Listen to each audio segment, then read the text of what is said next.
Hey,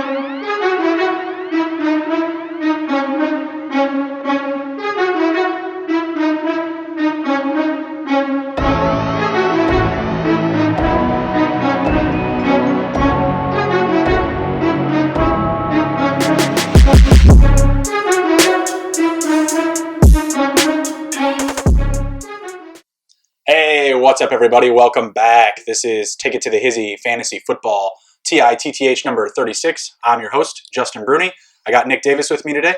What's up, guys? We're missing Emron. He's out sick this week, or at least just for this episode so far. So we'll see how he's coming along. Get well soon, Emron. We're missing you. Yep.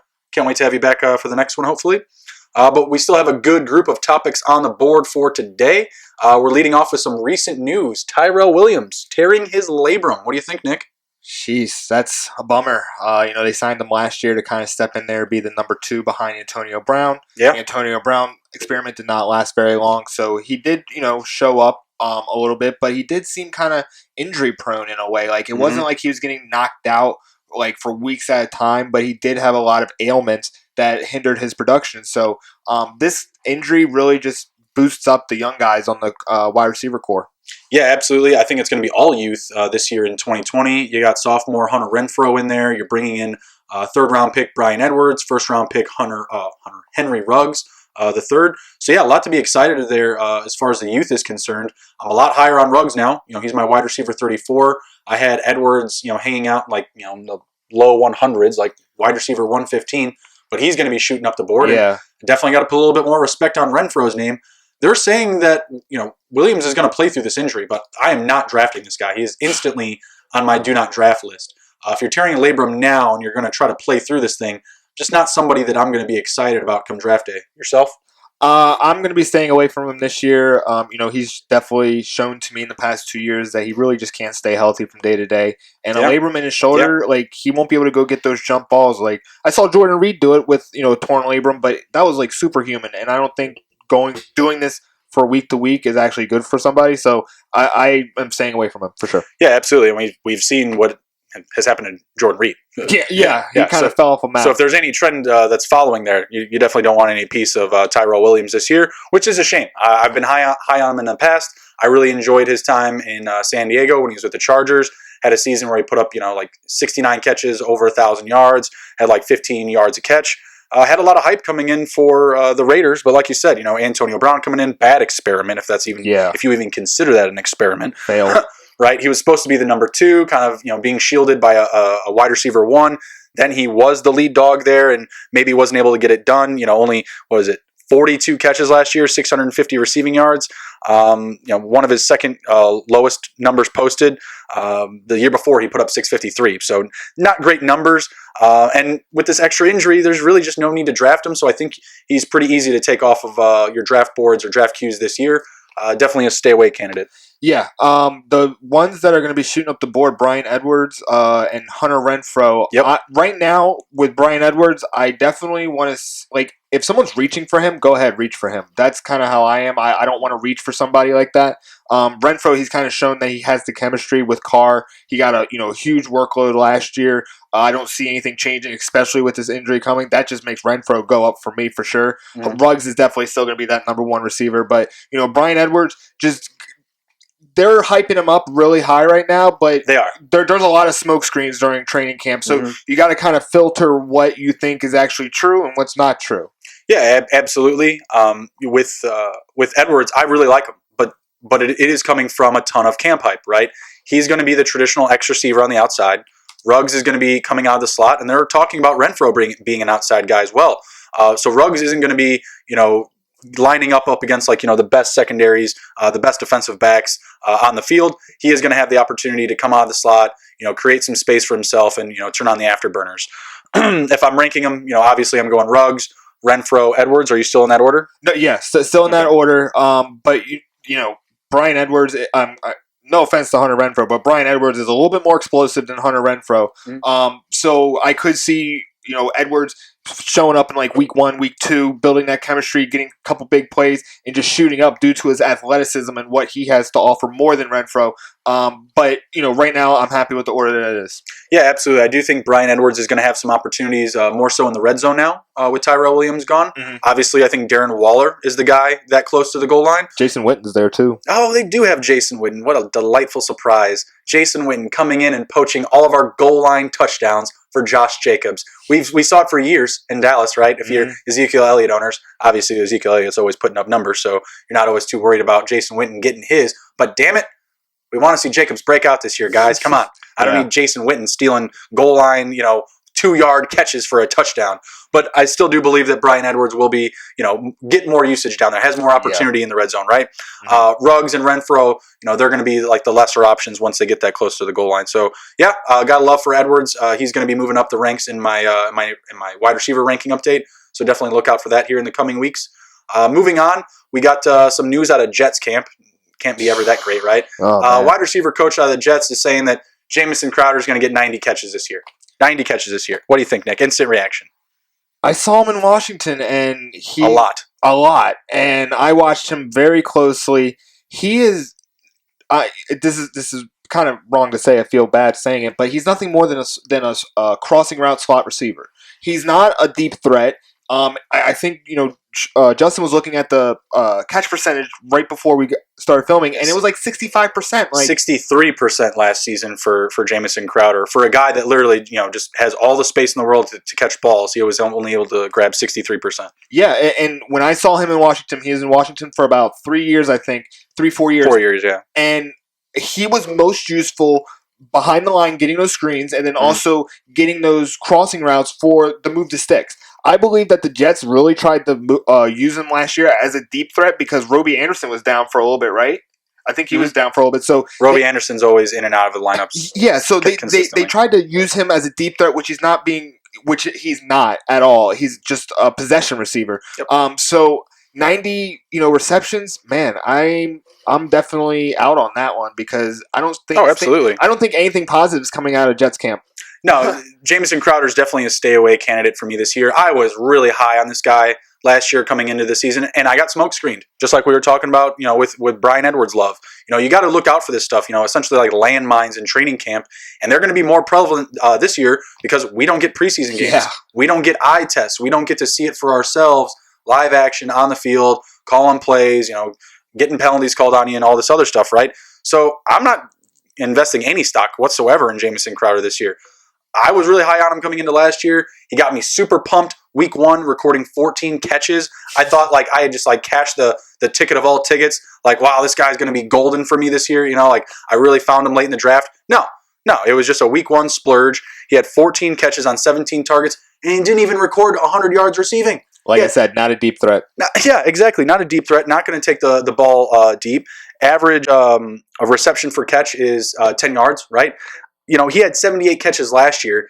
Even with 90 catches on this Jets team, I'm just not interested.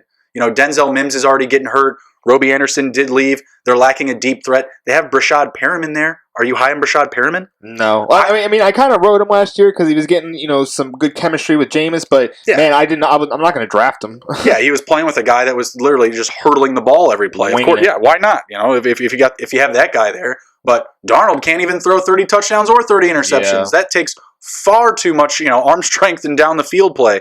I'm just not that high on the Jets this year. They seem to be in literally tank now mode. Losing Jamal Adams. Mosley is out for COVID or injury. He's out for COVID. He opted out. And then their 2 best defenders are already gone. And then they also gave away Leonard Williams, so they invested a high first round pick, which it's just kind of where are they going with this? How is Adam Gase getting paid millions of dollars to let this team go into the ground like this and let Lev Bell just sit on the shelf and gather dust while Sammy's seeing ghosts? What's going on there, guys? Yeah, well, at least Lev Bell gets to hang out with Frank Gore, gets to hang out with a Hall of Famer. Yeah, that's kind of cool. That's cool. Whatever. Make sure to get an autograph. Yeah, as he's taking your volume away from you. My goodness, I can't stand the Jets. Stay away from Jamison Crowder this year. This is camp talk. This is a smoke screen. Boo-hoo, he gets 90 catches. That's 90 catches you don't want any part of. I'm telling you, stay away from him this year.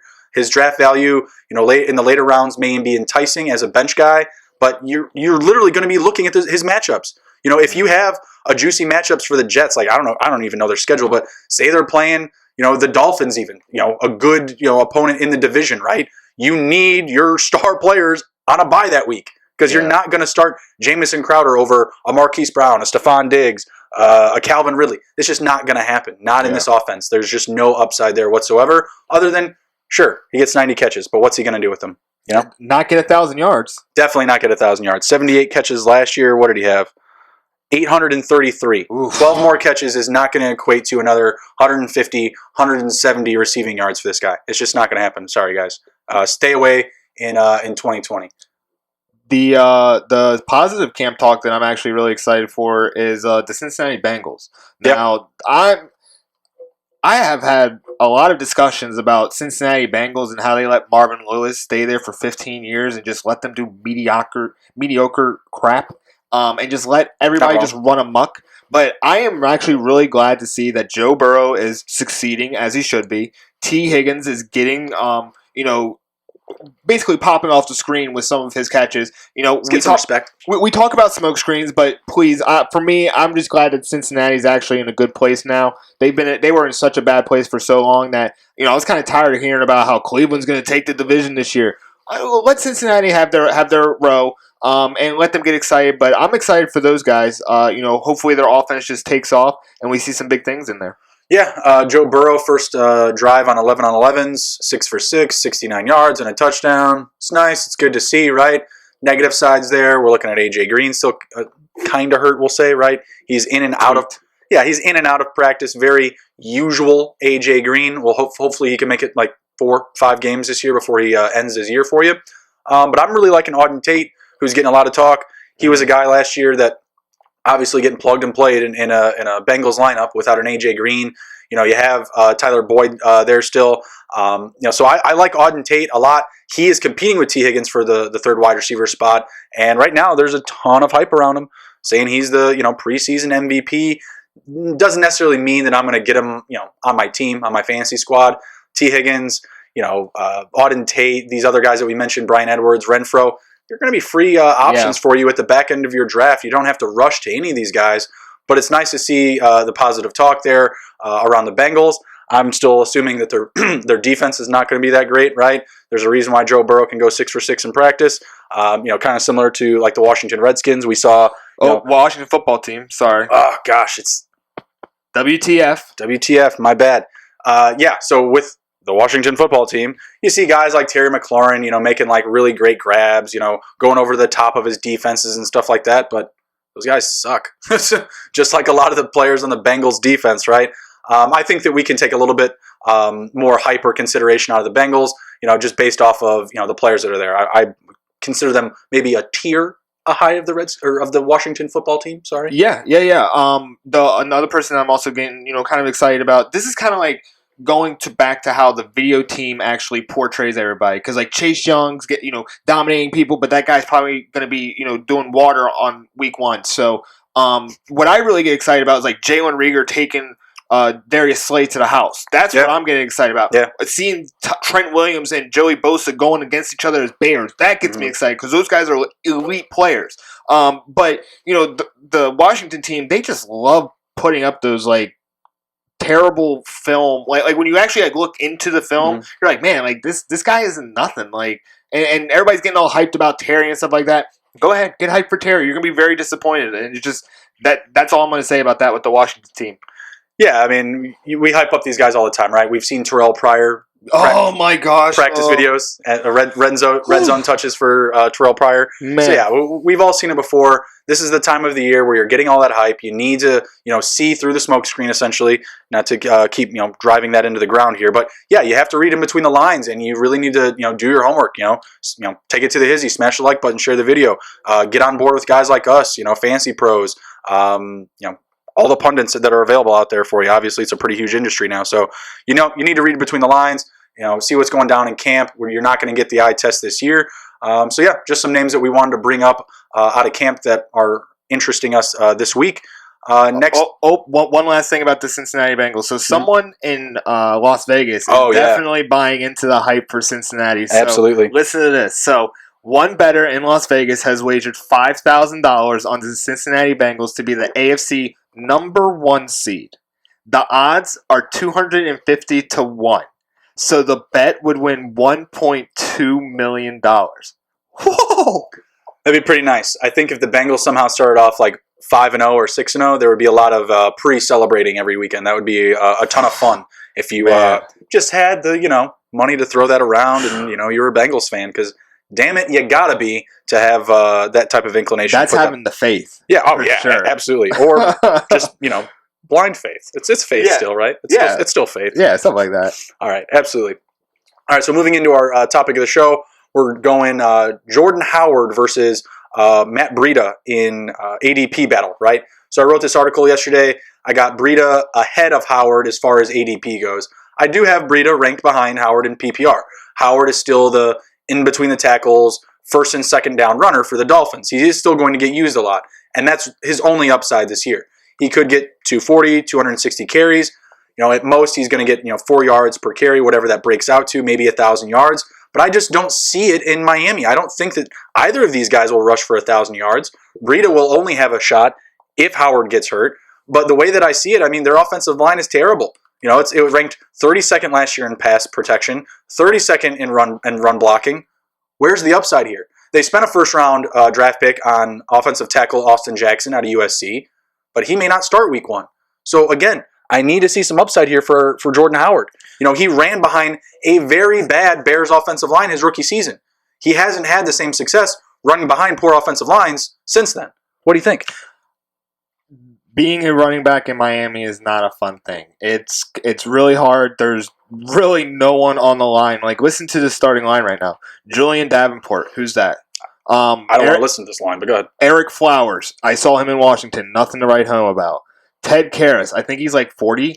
Michael Dieter. I think he's a second rounder. He actually did come in pretty hyped. And then we got Jesse Davis. Has the same last name as me, but I don't know who he is. So that's not related. Yeah, that's not a great line to run behind. And if you think you're getting 1,000 yards out of that line, you got to be crazy. You're just not. The leading rusher last year for the Dolphins was Ryan Fitzpatrick. Ooh. 243 rushing yards. He was the leader. With the speed. Huh? It's the beard. There's no system in place for a downhill runner in Miami, guys. It's just not going to work out for Howard. Now, the last mock draft we did, single quarterback league, 12 teams, he went in the 8th round, and I don't hate that. He's still, he is a guy that will get respectable volume. He's going to be a touchdown-dependent, plug-and-play guy every week for you in fantasy. Nick, do you know who he plays week 1 and 2? No. The Bills and the Patriots. Oof. You don't want any of that. Especially in your flex spot. Round 8, you're still drafting starters, guys. That's where you can grab a tight end. That's where you can grab a starting quarterback. Yeah. I don't want Jordan Howard as my starting flex guy week 1 and 2 up against the Bills and the Patriots, okay? Those are two stoutly division rivals. They're going to come at the Dolphins this year. And the Dolphins, they're a little bit better on defense, but I still expect plenty of garbage time. And now enter Matt Breida, right? Garbage time. Probably still the 3rd best receiver on the team. I'm going to put him ahead of Mike Gaseki. Sorry. I'm not that high on Gaseki this year. A lot of people are, because he was able to perform as essentially like the 2nd best receiving option at the end of last year. Quick question. Why do you think Breida's a better receiver than Mike Gaseki? He's only had less than 30 receptions. It's the speed. It's the speed, and that's what they're going to need out of that backfield. Where is the ball going to go? If you can't go in between the tackles, I've seen Breida be able to catch balls out of the backfield, little dunks. He doesn't have like pure hands or anything, but that's the talk that he's getting around camp, is that he's going to be used as a receiver weapon because Williams is already showing signs of fatigue, minor injury, and things like that. So they're already beat up. Who else did they lose? Albert Wilson opted out. And then there was another one. Alan Hearns opted out. So they're lacking receiver depth here, and I have to assume that the speed of Breida is going to be brought to the forefront, to get the ball out of the backfield. Having Jordan Howard there, to me, the best reason for him there is to lean the offense off of Tua and off of Fitzpatrick. Because if they don't have a guy like that, then they're going to load the box every down. Why wouldn't they? Yeah.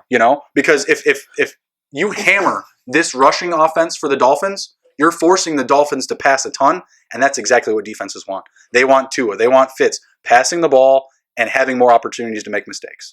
Yeah, just looking at the stats, honestly have really no experience with these two. I don't really watch the teams that they played on. But just looking at their stats, they're basically the same exact player. And they're going to be eating into each other's load. I mean, not one of them is going to be like, oh man, our defense is going to be like, oh man, we need a game plan for Matt Breida or Jordan Howard. It's going to be like, all right, well, which quarterback do we have? Fitzmagic or Tua? Well, I think the strategy against Howard is pretty simple, right? Throw everything you got at him. Load the box. Yeah. I mean, he's a between the tackles runner. If you check out my article, I think I linked his route tree, which includes all of his rushing routes as well. And if you look at him, people, it's right up the middle. There's nothing outside the numbers, guys. Breida hasn't been in situations where he's needed to catch the ball a lot, but this year, I expect it. That's why it's a hot take. I mean, I have him. I have Breida ranked behind Howard 9 spots. In the last mock draft, Howard went in the 8th, and then Kerryon Johnson and Philip Lindsay followed in the 9th, and in the same 9th round, Breida was pulled. Someone drafted him. So they're going close to each other. If you're having the conversation with me about these guys in a standard league, yeah, of course, Howard is, probably 2 or 3 rounds ahead of Breida at that point, just because Howard will get the goal line work. He will be the first and second down runner. But how often are they going to be in the red zone? What's going to be the efficiency of this offense? Is there going to be a steady quarterback every week? Dear God, does Josh Rosen touch the field this year? Oh man, because if he does, I don't want either of them, right? Yeah, I don't want either of them. Josh Rosen's terrible. He's literally 3rd string now. He was a first round pick, top 10 pick. Like with all this talk about Josh Rosen, why did you draft Tua? Like you could have.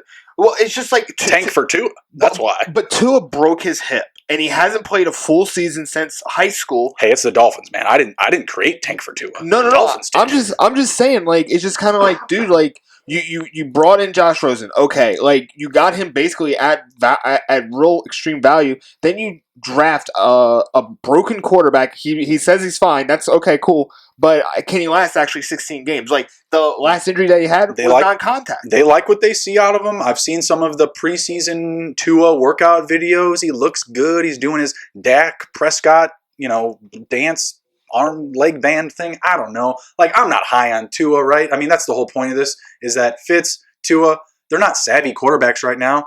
Fitz is going to be 38 at some point this season. Tua's coming in as an injury-prone rookie. We have no idea what type of play we're going to get at the quarterback level for this team, especially because their offensive line is bad. It's just not good, guys. It was the last in the league last year. If they take a stride forward, let's say they move up 5, 7, 8 spots on their offensive line, right? Let's say they move up to like 24th best offensive line in the league. What do we get out of Jordan Howard, and what does it look like on the field? Because I just don't see it. I just don't see it in that division. You're playing the Bills twice. You're playing the Patriots twice. Yeah, you get to play the Jets, which is cool. I'll probably start him those weeks. I did mention, hey, if you draft Howard, first 2 weeks, I mentioned the Bills. I mentioned the Patriots. But week 3, we got the Jaguars, baby! So if you draft him, trade him after week 3 after he blows up against the Jaguars. Yeah. You want to close it with anything other than that? No, I'm good on those two. Yeah. Yeah. Yeah, I mean, I like Breida. Look to grab him a round or 2 after Howard gets drafted. It's going to be some value for you if you need depth at running back. Because those first 2 weeks, Breida can start in those matchups for you. I mean, if Devontae Parker is getting checked, if Preston Williams is getting checked or hurt, and Howard can't run the ball up the middle, like, hello? Like, who else is there? Matt fucking Breida is there. Yeah. That's your guy for the Dolphins this year. Devontae Parker was the guy last year. I think Breida could be the one this year. New toy, new face, new place. Yeah. Let's do it. All right. What else we got here? One thing that I saw today on Twitter was some guy had posted a RB0 strategy that I was not impressed with at all. Who is impressed with 0 RB strategies? Like, if you truly go out there and you don't draft a running back until round 7 or round 8 or whatever the technical rule is to say that you did a 0 RB draft, like, what is it worth? Yeah. So this is the kind of this guy waited till round 8 to get Kareem Hunt. Why? Which I'm not liking that at all. So this is his team: Lamar Jackson, Kareem Hunt, Raheem Mostert, Julio Jones, DeAndre Hopkins, Calvin Ridley, Darren Waller, Michael Gallup, James White, Aaron Rodgers, Hawkinson, Jonnu Smith, Brandon Ayuk, James Washington, and Randall Cobb. That is a very unbalanced team. There's no depth there. I remember this because you sent it to me. So the running backs were Kareem Hunt, Raheem Mostert, and James White on the entire roster. On the entire roster. Are you fucking smoking crack? Like, what is your problem? Yeah. Like, you're just trying to prove a point, guys. All these strategies, 0 RB, 0 receiver, I'm taking 2 quarterbacks in the first 2 rounds of my Superflex League. Whatever your crazy strategy is, stop it. Just stop it. You're only trying to prove a point that, hey, look, I can draft like this and still win some games. You're not going to win a championship. Yeah. If you do win a championship with one of those strategies, ta-da! That's cool. That's great. I'm down for anybody winning championships and making money. But you're not increasing your odds to do so. Nope. You are decreasing your odds. I mean, listen, I'm not saying like this strategy is better than this strategy, or you have to know exactly who you're drafting in round 1 or 2, because like anything, football, fighting, a strategy is only as good as it is until you get hit in the fucking face. Like, that's what it is. Like, until you're like, oh, well, I'm taking Clyde Edwards-Helaire with my 10th pick in the first round draft. I've got it markered in. I've got it in permanent ink, all this and that, and someone takes him with the 6th pick. Now what are you doing? Yeah. You've just been hit in the fucking face. What are you going to do about it? Whatever it is, right? Like, don't sucker into these strategies. There's a lot of pundits out there. They're saying, hey, look at this 0 RB strategy. I was able to do it, and I was able to land, Keenan Allen and Deontay Johnson and DJ Shark on the same team, or whatever. Yeah, whoever. Whatever it is, some random fucking thing but I still have all this talent. I have other guys that say, oh yeah, I did a 0 RB strategy, but I drafted one in the 4th round. And then you get people that are going back and forth, well, that's not a real true 0 RB strategy. You have to wait till round 10 or round 8, like whatever it is. Like, it's just ridiculous. Arbitrary. It's all arbitrary. I really don't like this year, because I've really gotten into like doing the mock drafts and trying to understand how average draft position, how different players are falling, rising, whatever. Mm-hmm. Yeah. And I have found that running backs are taken within the first 2 rounds, like real fast. So you have to, like, when I first started doing these mock drafts, I'd be like, oh, best player available, and I would be sitting there like round 5 and 6 and being like, oh man, like I don't have a chance at the elite running backs, which can do catching and rushing.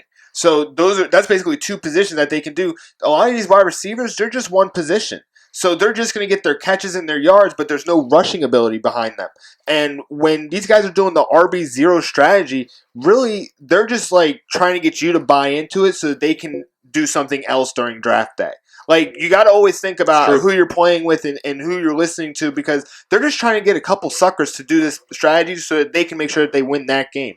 Because when I saw that list of players on that list, I was just like, man, like, you have a lot of talent at wide receiver, but there's no variety of ways to get it from one person. Like Lev Bell was getting a lot of receptions, but he was also a rusher. Leonard Fournette, he's getting more receptions, so his value kind of increases in a way. Absolutely. But for me, I'm always trying to take, what I found was if I'm 1 through 6, I'm taking a running back without a doubt. You have to. Then the next round you can take, a wide receiver or running back, depending on where, who's taken. If you're in the back part of your draft, you have to look at it and see which running backs is the cutoff for first round, because I'm seeing a lot of like Derrick Henry. And for me, Derrick Henry's not a first round pick because he's just a rusher. Even though, in the mock drafts he is going. He's going in every first round. You're not going to see a first round this year with Derrick Henry escaping to the second. It's just not going to happen. It's too big of a year last year. But I know exactly what you're saying. I mean, you have to draw the line on where the breakoff is, right? Yeah. Like, okay, if, all these running backs are gone in the first round, do I take that wide receiver at the end of the first? And then do I take a, running back in the second if I have to get my guy, right? Like, in this one, we're looking at the top 24 picks. 10 of them were non-running back, right? So 14 of the top 24 picks were all running backs. And if you take off, was that 24, 23, 22, 21? To pick 20, you're looking at, what is that? -4, so that's 6. So 14 to 6 through pick 20. 14 running backs, 6 non-running backs. Through your first 20 picks of the draft. That top talent is going to fly off the shelf. So why are you telling me you want to throttle against that, right? Yeah. This example that you gave us, the dude drafted Julio Jones and Calvin Ridley. Calvin Ridley goes in the 4th fucking round. Like, in the 4th round, I know we're not looking at great running backs, right? But you could get a Todd Gurley or a Lev Bell, who I would say to stay away from. But right after that, you have your David Johnsons, your David Montgomerys, Mark Ingram. This guy took Kareem Hunt. It was what, in the 7th or 8th? 8th round. 8th round. So that already tells me it's a 10-team league, right? Maybe in 10-team leagues, you can get a little bit more creative, or I guess a little more risky, because when you come back around, like, it's like literally you blinked your eye and it's your pick again, right? So obviously you could do a little more creative things there, but even then, I still wouldn't do it. This person in this mock, what was it? 4 wide receivers with the 11th pick. Devontae Adams, Julio Jones, Amari Cooper, Robert Woods, and then he did grab Kareem Hunt. So let's see what else he got. James White, Jordan Howard. Oh, this is the same person. Yeah. But he's still drafted more running backs. So James White, Jordan Howard, who we just got done talking about, Keyshawn Vaughn, Naeem Hines, and Jamal Williams, and Giovanni Bernard. So they made it a priority at the back end of the draft to recoup some of that value. But this guy we saw did not make running back a priority, and it was just like, dude, like, you're going to have so much talent on the bench, but if, like, one of the running backs need a bye or they get hurt, you're stuck streaming people from the waiver wire, and it's just kind of like, man, there's like a cap on how much you can get from those kinds of guys that you're getting on the waiver wire, because everybody knows who the elite guys are. So really you're just trying to find a diamond in the rough, but, you're really just banking on injury. So I don't know, man. I always think about the strategies that are coming out, and I think about how does that help the person that's saying it. And it's just like, well, running backs are coming off the board so fast. And it's just kind of like, if someone does an RB0 strategy in a draft that I'm in, I'm just going to take running backs, because it's just throttle. Yeah, they're gonna basically sucker themselves into being the taco of the teams or the taco of the league. So I always think about these strategies, and I'm staying away from RB0. Like, wide receiver 0, whatever. That's fine, because I'm loading up on running backs, but I'm not going to do an RB0 strategy. But yeah, it's not like you're gonna wait till the 7th or 8th round to pick your first wide receiver either. No. Right, exactly. No. So what we're preaching here, guys, is balance. Use the motherfucking force. If what else is there, right? Grab a running back and a wide receiver. Grab 2 wide receivers and then 2 running backs. Just don't go one direction. Yeah. Just that's it. I don't know what else to say. I like balance at the front end. If I can grab 2 really good running backs in my first 2 picks, yeah, I'll do it. But realistically, I like having one of those elite receivers. I like going, Dalvin Cook, Mike Thomas, something like that. Or like this year, like, a Julio Jones and an Eckler, or shit, even a Clyde Edwards-Helaire, and I'm referencing him as the first round. So give me Clyde Edwards-Helaire and Josh Jacobs. I can do a lot of different things. If you're mixing in like some variety picks like Travis Kelce or George Kittle. By the way, George Kittle drafted ahead of Travis Kelce in that. Ooh, did you see that? I did not until you mentioned it, but I did see it now. Yeah, Patrick Mahomes, stuff like that in the 2nd round. In like single quarterback leagues, when you're trying to like push the position off the shelf and let those pieces start falling. So yeah, don't throttle yourself and don't corner yourself into one position early on. And yeah, just soothsayers. Stay away from those people, these 0 RB folk. I really like this one here. What was it? Miles Sanders, Tyreek Hill, Chris Carson, Cooper Kupp, Mark Ingram, Devin Singletary. That's a nice little mix up there. And then they went Christian Kirk after that. Oh, that's my team. Sorry, I was in that mock. That was me. Sorry about that. But still, it's still good balance. Talking myself up there. But like just like giving some examples on like the first overall pick got Christian McCaffrey, and then on the way back got Mike Evans. Second one did Saquon Barkley and got Chris Godwin. Like those aren't that's not a bad balance. But if you go Mike Thomas, DeAndre Hopkins, Odell Beckham Jr., and then you end up with David Montgomery in the round 5, you're kind of like throttling your cap and your ability to win. Did you see who that person took in round 7? Round 7? Oh, Terry Cohen, they cuffed him. Like, your next pick was a handcuff. Like, what the hell? What? Guys. I saw people taking Kareem Hunt like way too early last year when he was suspended for 7 games. People pleading ignorance. He's gonna be back like sooner than you think. Like, what do you mean sooner than I think? He's suspended the first half of the season. Yeah, he's smoking. What appeals are happening? Yeah, exactly. All right, great. So let's see here. Next, we got lightning round. You ready? Yeah. What do you got? How about this? Which one was it? It was shucks. Preston Williams or what was I told you it's off the screen. Who was it? Mike Williams? Mike Williams, there you go. Preston Williams. So it was my answer before, and it's my answer now. So why don't you believe in Mike Williams? I just don't believe in a deep vertical threat on the Chargers offense yet with Tyrod Taylor there. If we start hearing more positive things about Herbert coming into the season before week 1, maybe I could get Mike Williams on my team. But he's a low volume, high touchdown type of receiver.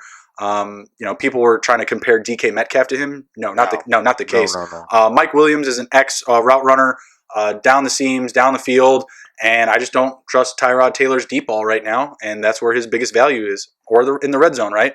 I think the targets to have, or the players to target on the Chargers are Keenan Allen, Eckler, and Henry, because all three of those guys can catch balls inside 20 yards and still take it, for chunk plays, right?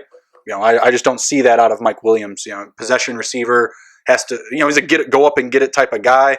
He would be great for Russ Wilson, but not for Tyrod. Not for Tyrod. Smart. I like that one. All right, I got one for you. We just got done talking about Jordan Howard. So Jordan Howard or Adrian Peterson? Ooh, man. Very similar kind of situations. Bad offensive lines, in between the tacklers. I'm going to go AP. Man, AP, he's going to get his 800, 900 yards no matter what. Right now, he's kind of being the Terminator for the Washington backfield. And, with Darius Geis being gone, that just shoots him up with more touches because he's a ball player. He wants to run the ball. I just don't see, even if Jordan Howard runs his hardest, I don't see 800 yards coming from that offensive line. So I'm going to go AP. Yeah, I like that one. Let's see. Oh, you're up. What am I doing? How about this? Raheem Mostert or Marlon Mack? Raheem Mostert. Less competition in the backfield. Jonathan Taylor getting a ton of love, getting a ton of hype. I'm not there yet for his draft value. In this last draft, where did he go? We just saw it. Yeah, round 5, right in the middle of David Johnson and David Montgomery. Guys, like Marlon Mack is still technically the guy there, right? Everyone's saying Taylor's going to take the job. It could be a week. It could be 2 weeks. It could be 1 quarter for all we know. Taylor played behind that huge offensive line in Wisconsin. Now he comes to the NFL. Great offensive line in Indy. Man, that offensive line is one of the best. It is. It's really good. And people are extrapolating, well, good offensive line there, good offensive line here. He's going to be great, right? Round 5, a little bit too rich for me. Marlon Mack, too many questions there. Could be injury prone. Raheem Mostert did get that, I don't know if it was an extension or what was it? I think it was an extension. It was just like a renegotiation of the contract, whatever. They came to terms. Things are all good. They broke bread. Everything's great. You got Trent Williams there, a little bit more upside. My man. A little more upside for that offensive line this year. Mostert was the guy down the stretch, and I do know that they use a platoon, right? Tevin Coleman is still there. Jarek McKinnon getting a lot of talk in camp. Not a fan of that. Get out of here, Jarek McKinnon, with my Raheem Mostert touches. And yeah, I just like the value a lot more. I want to see here. Marlon Mack going in the 7th. Let's see. I think Mostert went ahead of that. He went right next to him. Right next to him? Where is he? Round 7. Oh, yeah, they're right there. So right in front of him. Raheem Mostert, 1 pick ahead of Marlon Mack. Easy one for me. I would be more willing to take Raheem Mostert where Jonathan Taylor went. I mean, I don't have to because everyone's drafting him much later, so that's great. I don't want to have to pull him that high. But, we were talking about going that 0 RB. I kind of like what this person did. McCaffrey, Mike Evans, Galladay, Lockett took a break from the running backs, but they came back hard. David Johnson, Cam Akers, and Raheem Mostert. That's a great pairing. Yeah. That's 4 solid RBs with 3 pretty, really good, respectable wide receivers. Yeah. Obviously, Evans, Galladay, Lockett, they have a little bit less upside than some of the other receivers that we're high on this year, but still very good, very respectable. They got Christian McCaffrey to fill in the other spots, so yeah, for receiver, yeah, exactly. But yeah, that was a good one. I like that one. Let's see here, going to round 8. What do you think, Marvin Jones or Sterling Shepard? Ooh, man, you got me on that one. I'm gonna say Marvin Jones, man. There's going to be a lot of garbage time in Detroit. I think, the defense does not look great. Yeah, I think New York is actually going to be in a lot of games this year. So, they're going to be feeding Saquon and stuff like that. Marvin's definitely going to be getting some receptions from just Matt Stafford just slinging the ball on garbage time. So, I'm banking more on Marvin Jones than Sterling Shepard. Yeah, I like that. I mean, they're drafted right next to each other, so that's a good one. I like that one. So, how about this? Hayden Hurst or Noah Fant? Noah Fant. Hayden Hurst looks like he's going to be the guy there for Atlanta. They're talking about him staying on the field a lot, but Noah Fant just has like that athleticism and size to him. Looks like he's going to be a big body and big target in the red zone for Drew Lock this year. And I really just like what they're working with over there in Denver. They do have a few more mouths to feed, right? You got Jerry Jeudy, you got Cortland Sutton. KJ Hamler does look like he's going to be out 4 weeks now. He came up with an injury in training camp. I think he'll be good for week 1 or 2 for sure. Like he'll be back. But they do have a few more mouths to feed there. So Hayden Hurst could benefit being like the third target behind Ridley and behind Julio. And, we're not so high on Todd Gurley, so maybe there are a few more touches for Hayden Hurst to go around.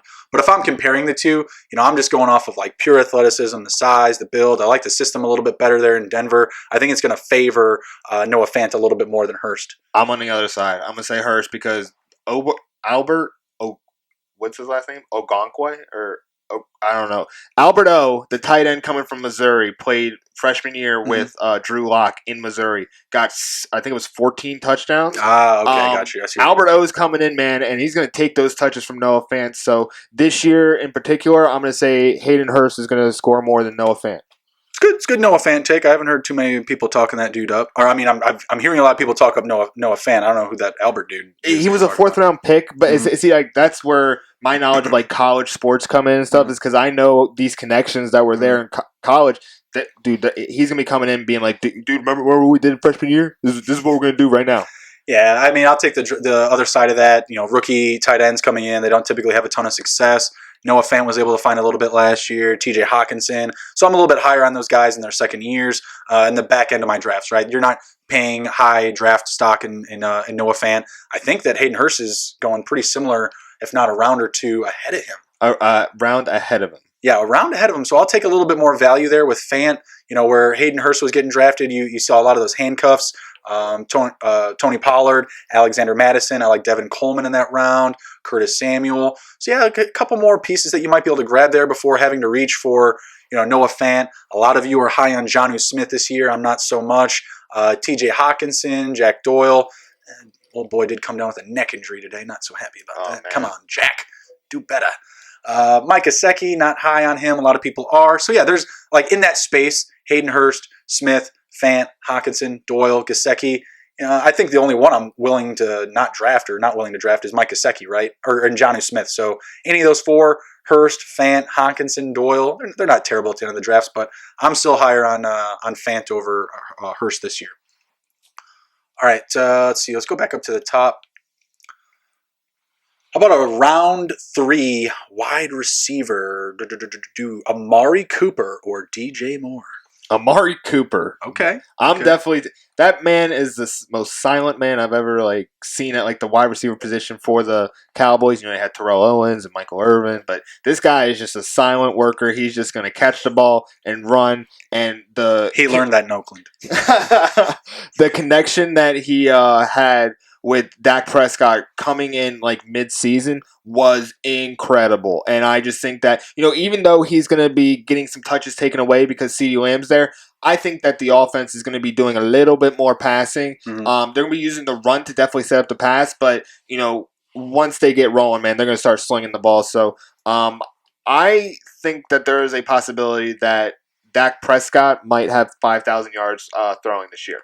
Didn't he last year? Or he came close? Came close, but I think that he's definitely gonna challenge that this year because man, they got 3 receivers. They're gonna be winging it, and they're definitely gonna want to save Ezekiel Elliott. They don't want him to carry the load anymore like that because the running back shelf life is very short. Yeah, I think DJ Moore is actually an interesting piece. I don't know if you know this, but who had more catches last year between the two? Oh no, DJ Moore. DJ Moore did. Yeah, it was close. It was close. 79 catches for Cooper and 87. For DJ Moore. In a Ron Rivera offense? Oh, my gosh. Yeah, it could be interesting. Oh, man. I don't know. I'm still going to go Amari. Yeah, no. What about the yardage? What about the yardage? Oh, it's. I was getting there. It was getting there. So 1189 for Cooper. Where do you think DJ Moore is at with, 7 more, or what is it? Yeah, 10 more catches. I'm going to say 1080. Or 8 more catches. No, 1175. 1175 for Moore and 1189 for Cooper. It's very similar, actually. Wow. It's very similar. They're drafted right next to each other, so that's that's why I brought it up. That's a great one. That's a pretty good one. What about touchdowns? That's where I was getting to. The biggest difference is Amari Cooper is a much bigger threat for touchdowns. There we go. 8-4. Ooh, yeah, there we go. That's why I like hearing. So similar volume, but you kind of alluded to some of those things. CeeDee Lamb coming in, Zeke is coming in with a full year of off season, right? He's not coming out of Cabo this year, right? Just something to think about there in the third round, like we were talking about earlier. 14 of the top 24 picks in the first two rounds, they're running back. So the third round is going to be huge for your running back picks, right? So the first two receivers taken off the board in the third round, Amari Cooper and then DJ Moore. I might lean DJ Moore. I mean, obviously, the name value is there for Cooper. The offense is there for Cooper. You're looking at the stats like this. I know, man. That's why we love sports, man. Yeah. That's why we love sports. Mind fuck. That one blew my mind. I did not know that, man. Because I was like, man, why is everybody so high on DJ Cooper numbers? It's like, dude, like he's building his connection with Teddy Bridgewater. They're building some chemistry, so that's there. That's growing. And the way that Joe Brady has talked about highlighting this offense, short, quick gains. They want the short hitting chunk plays. They want to hit their guys in space. DJ Moore, he's going to be one of them. I think he's going to have another big year. I think he could potentially top, he had 87 catches last year. I think he could potentially be a 100-catch receiver. With the Baylor offense coming over with Matt Rule, the Big 12 was pretty high flying. Like, they passed the ball a lot in the Big 12, like a lot more than the SEC, a lot more than the Big 12.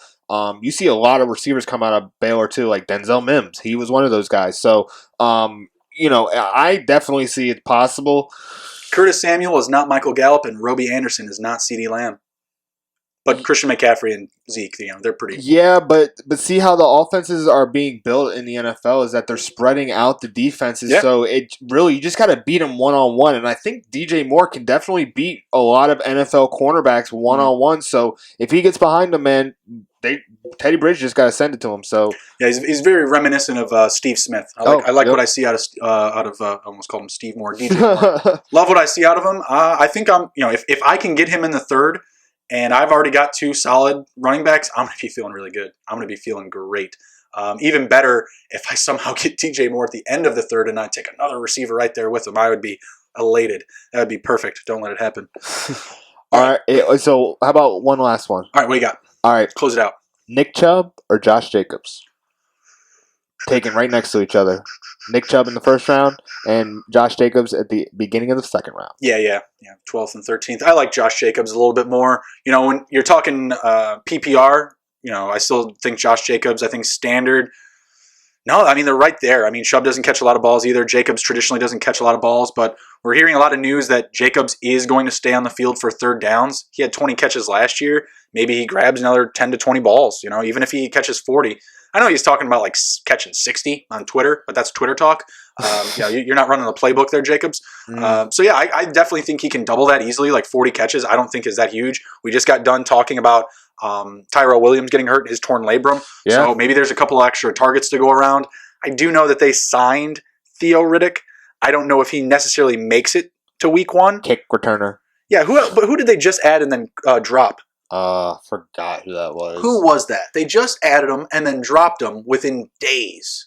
It's going to drive. They were talking Lynn Bowden up. He was a quarterback at Kentucky. But... Yeah, they were talking up Lynn Bowden, taking like direct snaps and things like that. But gosh darn it, I just don't know that name. They signed him and then cut him, and now they signed Theo Riddick. He's just going to be a depth piece. Theo Riddick, he's not going to be coming out. Jeremy Hill, that's who it was. Yeah, it was like out of nowhere. 2 days. Yeah.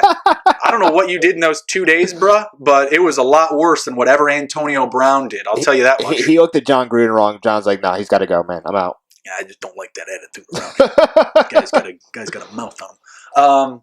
I like Josh Jacobs more. Nick Chubb, going to have more competition with a Kareem Hunt there with him. Obviously there's a ton of weapons in that offense, and the weapons around him, they're upgraded versus the Raiders off the weapons, right? So you have two tight ends there in Hooper and Njoku versus Darren Waller. You have Landry. You have OBJ. Don't ask me to name another receiver other than the Ratley. And then for the Raiders, Ruggs, Renfro, Edwards. just not the same level. So I think Jacobs gets featured more in that offense. Yeah, completely understand. That's a good one. Any other? You want to do one more? Yeah. I'll do one more. Give me Chris Godwin or Mike Evans. Who are you taking?